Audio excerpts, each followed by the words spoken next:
عسلامة. شنو احوالكم؟ ان شاء الله راكم بالخير. اليوم باش نودكم بروسيت نتاع لي كونسونطري تاع حليب مركز. اما كيف نقول حليب مركز راهو عباره اكل نسلي، الحق النسلي نشرو فيها نتاع تونس زاده، ماهيش نتاع الجزائر ولا اللي منا ومن. صدقوني بنا تهبل. انا هبط لكم الفيديو هذا، يمكن راهو روتار شويه على رمضان، اما انا الاغلبيه راني نستعمله في الصيف. نستعمله في لي سيترونات، نستعمله في الجو بصفة عامة، في الفريز، نستعمله في القهوة الكحلة تاع فطور الصباح، شوية قهوة كحلة معاها. نعمله زادة في الدرع الصباح كيف نطيب الدرع للصغار، نعمله كل شوية في الاخر، راهو يعطي جو مش عادية. سيغتو انا صغاري هكا اللي يعرفوا لي الدرع شوي كنصب فيها كسوير نتاع الحليب هذايا يبدل المطعم كومبليتوم. هذاك علاش هبط لكم الفيديو توا باش تستفادوا منها وتعملوا بها لي جو، تعملوا بها الدنيا الكل. نبدا في المقادير. عندي المقادير باش نعطيهم لكم نوسه بنتي. باكو حليب، لازم حليب كامل الدسم، عليه 50 غرام زبده ماذا بينا ناتيلي، عليها مرطل نتاع سكر. ونشوفوا مع بعضنا راهي روسيت سي تري فاسيل، معناتها كيف ما تعمليهاش علاش يلزمك تعمليها، وصدقوني وانا نضمن لكم النتيجه راهي بنا تتكل بالمغرفه وحدها. على كل يلزمنا اول حاجه نشوفوا كسرونه خشينه ماذا بيا كرهيفه لا باش ما يتحرقش. صبيت ايترة الحليب يلزم يبدا الحليب الاحمر كامل الدسم، نصبه في كسرونه. وتوا باش نصب السكر عليه، رطل سكر. شوفوا الطريقه نتاع الصبان كيفاش لهنا هكا يرشرشو، معناتها السكر ننشروه الكل على القاع نتاع الكسرونه، فهمتوني؟ السكر ما يتحطش الكل مره واحده، هكا نثروه على القاع نتاع الكسرونه. وحطيت 50 غرام تاع زبده حيوانيه ماذا بكم تكون، حطيت 50 غرام. وباش نحطهم توا على النار، المره الاولى النار يكون قوي. لهنا باش نزيدها رشه صغيره نتاع ملح. شوفوا راهي المغرفه صغيره والرشه صغيره خاطرها في التصويره باينه كبيره، ردوا بالكم.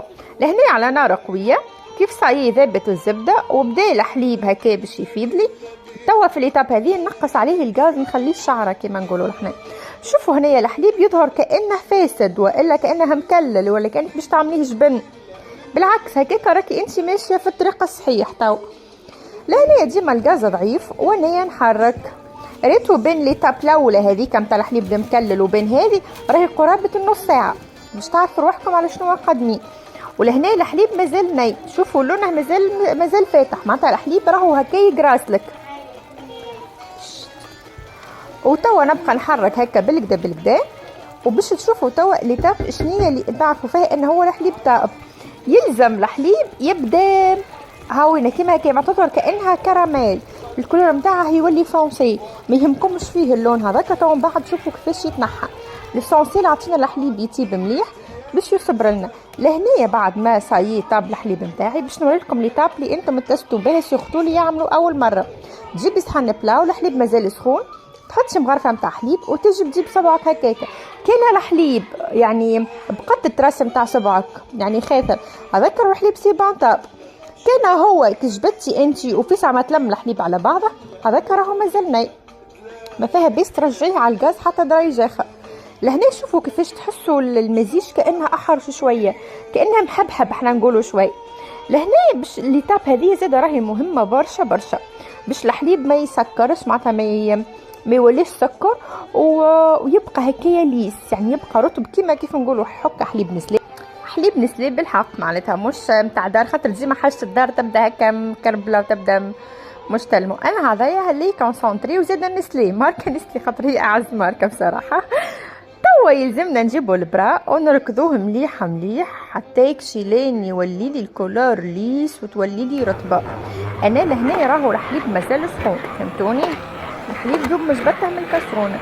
شوفوا كيفاش نركضوه مليح. شوفوا الكولور نتاعها كيفاش باش يفتح، ما كانت هكايا مارون شويه على البيج. توا الحليب باش يبدا يستبدل كيما الحكه نسلي. هو شوفوا كيفاش، شوفوا لهنا كيفاش جاري. لهنا جاري لخاطر الحليب سخون، فهمتوني؟ مازلت ما حطيتهاش في الفريجيدير. لهنا كيف تلقي الحليب نتاعك هكا ولا مزيان وحتى ريحته تولي فايحه، صدقوني كيما ريحه الحليب نسلي بالضبط، تولي ريحتها فايحه. صايي توا تسكري الحكه وتحطيها في الفريجيدير. انا سكرت الحكه وحطيتها في الفريجيدير قرابه الساعتين، ومن بعد صورت لكم كيفاش عملت بيها الكيس نتاع السيترون. ان شاء الله عجبتكم الوصفه، وان شاء الله نتلاقوا في